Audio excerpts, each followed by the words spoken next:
So hi and అందరికీ welcome back to my channel. నా పేరు సంజు, మీరు చూస్తున్నారు సంజు ఫర్ యూ. సో ఈరోజు అయితే మనం ఐపీఎల్లో ఏ టీమ్స్ ప్లేయర్స్కి క్వాలిఫై అవ్వచ్చో అండ్ అలాగే ఒక పర్టికులర్ టీం ప్లేయర్స్కి వెళ్ళాలంటే ఎన్ని మ్యాచెస్ గెలవాలో అనే దాని గురించి మాట్లాడుకుందాం. బట్ దానికంటే ముందు లెట్స్ రీక్యాప్ ఎస్టర్డేస్ మ్యాచ్. నిన్న పంజాబ్ కింగ్స్కి అండ్ ఢిల్లీ క్యాపిటల్స్కి మధ్య జరిగిన మ్యాచ్లో ఢిల్లీ పంజాబ్ పైన 3 వికెట్స్ తేడాతో గెలిచింది. అండ్ నిన్న జరిగిన కొన్ని నోటబుల్ ఇన్నింగ్స్ గురించి మాట్లాడుకుంటే పంజాబ్లో Priyansh Arya 56 of 33, Shreyas Iyer 59 of 36, Cooper గాడ్లీ 38 of 27 చేశారు. అండ్ డీసీలో చూసుకుంటే Axar Patel 56 of 30, David Miller 51 of 28 and Ashutosh Sharma 24 of 10 చేశారు. అండ్ నిన్న man of the match Madhav తివారీకి వచ్చింది. మాధవ్ తివారీ బ్యాట్తో 18 of 8 అండ్ బాల్తో 40 runs with 2 wickets కాంట్రిబ్యూట్ చేశాడు. ఇప్పుడు మనం ఐపీఎల్ ప్లే ఆఫ్స్ గురించి మాట్లాడుకుంటే ఐపీఎల్లో ప్రతి టీం 14 లీగ్ మ్యాచెస్ ఆడుతుంది. అందులో మినిమం 8 మ్యాచెస్ గెలిస్తేనే ప్లే ఆఫ్స్కి వెళ్ళొచ్చు. అంటే ఒక టీం మినిమం 16 points ఉంటేనే ప్లే ఆఫ్స్కి వెళ్ళొచ్చు. కొన్ని రేర్ కేసెస్లో 14 points అండ్ ఎక్కువ రన్ రేట్ ఉంటే వెళ్ళొచ్చు. ప్రతి టీం 14 లీగ్ మ్యాచెస్ ఆడుతుంది. అంటే మొత్తం 17 లీగ్ మ్యాచెస్ ఉంటాయి. అండ్ దాంతోపాటు 4 ప్లే ఆఫ్ మ్యాచెస్. ఆ 4 ప్లే ఆఫ్ మ్యాచెస్ ఏంటంటే qualifier 1, eliminator, qualifier 2 and the finals. Qualifier 1లో టాప్ 2 టీమ్స్ ఆడతాయి. క్వాలిఫైర్ 1లో గెలిచిన టీం డైరెక్ట్గా ఫైనల్స్కి వెళ్ళిపోతుంది. తర్వాత ఎలిమినేటర్ ఉంటుంది. ఎలిమినేటర్లో 3rd and 4th ప్లేస్లో ఉన్న టీమ్స్ ఆడతాయి. ఎలిమినేటర్లో ఓడిపోయిన టీం అయితే ఇంటికి వెళ్ళిపోతుంది. అండ్ గెలిచిన టీం క్వాలిఫైర్ 2కి వెళ్తుంది.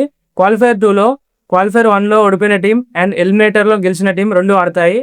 ఇందులో ఏది ఓడిపోతుందో అది ఇంటికి వెళ్ళిపోతుంది అండ్ ఏది గెలుస్తుందో అది ఫైనల్కి వెళ్తుంది. సో ఫైనల్లో క్వాలిఫైర్ 1లో గెలిచిన టీం అండ్ క్వాలిఫైర్ 2లో గెలిచిన టీం 2 ఆడతాయి. ప్రెజెంట్ ఐపీఎల్ పాయింట్స్ టేబుల్ చూస్తే ఆర్సీబీ 14 pointsతో ఫస్ట్ ప్లేస్లో, ఎస్ఆర్హెచ్ 14 pointsతో సెకండ్ ప్లేస్లో, జీటీ 14 pointsతో థర్డ్ ప్లేస్లో, పంజాబ్ 13 pointsతో ఫోర్త్ ప్లేస్లో, సిఎస్కే 12 pointsతో ఫిఫ్త్ ప్లేస్లో, ఆర్ఆర్ 12 pointsతో సిక్స్త్ ప్లేస్లో, డీసీ 10 pointsతో సెవెంత్ ప్లేస్లో, కేకేఆర్ 9 pointsతో ఎయిత్ ప్లేస్లో, ముంబై 6 pointsతో నైన్త్ ప్లేస్లో, ఎల్ఎస్జీ 6 pointsతో 10th ప్లేస్లో ఉన్నాయి. సో ఇప్పుడు ఆర్సీబీకి ఇంకా 3 మ్యాచెస్ ఉన్నాయి. అందులో ఒక మ్యాచ్ గెలిస్తే ప్లే ఆఫ్స్కి వెళ్ళొచ్చు. అండ్ అలాగే ఎస్ఆర్హెచ్ కూడా ఇంకా 3 మ్యాచెస్ ఉన్నాయి. అందులో ఒక మ్యాచ్ గెలిస్తే ప్లే ఆఫ్స్కి వెళ్ళొచ్చు. అండ్ సేమ్ జీటీకి కూడా ఇంకా 3 మ్యాచెస్ ఉన్నాయి. ఒక మ్యాచ్ గెలిస్తే ప్లే ఆఫ్స్కి వెళ్ళొచ్చు. కమింగ్ టు పంజాబ్ ఇంకా 3 మ్యాచెస్ ఉన్నాయి. ఆ 3 మ్యాచెస్కి 2 మ్యాచెస్ గెలిస్తే ప్లే ఆఫ్స్కి వెళ్ళొచ్చు. అండ్ సిఎస్కేకి 3 మ్యాచెస్ ఉన్నాయి. 3 మ్యాచెస్లో 2 మ్యాచెస్ గెలిస్తే ప్లే ఆఫ్స్కి వెళ్ళొచ్చు. అండ్ ఆల్సో ఆర్ఆర్కి కూడా 3 మ్యాచెస్ ఉన్నాయి. 3 మ్యాచెస్లో 2 మ్యాచెస్ గెలిస్తే ప్లే ఆఫ్స్కి వెళ్ళొచ్చు.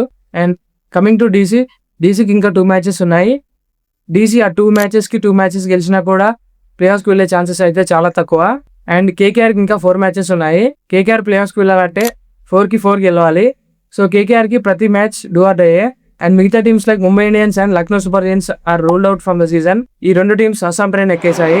సో ఈ 2 టీమ్స్ పని ఏంటంటే మిగతా టీమ్స్ని కూడా ప్లే ఆఫ్స్కి వెళ్ళనీయకుండా చేయడం. సో ఈ ఐపీఎల్ సీజన్లో ప్లే ఆఫ్స్కి వెళ్ళడానికి ఏ టీంకి ఎంత ఛాన్సెస్ ఉన్నాయో స్క్రీన్ పైన డిస్ప్లే చేస్తే చూడండి.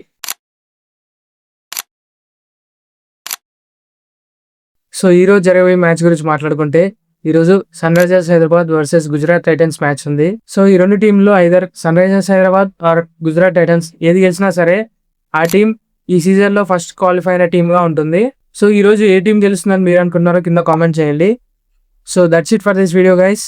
మీకు ఈ వీడియో ఇన్ఫర్మేటివ్ అనిపిస్తే please do like, share and subscribe the channel and stay tuned for more videos and see you in the next video. Bye.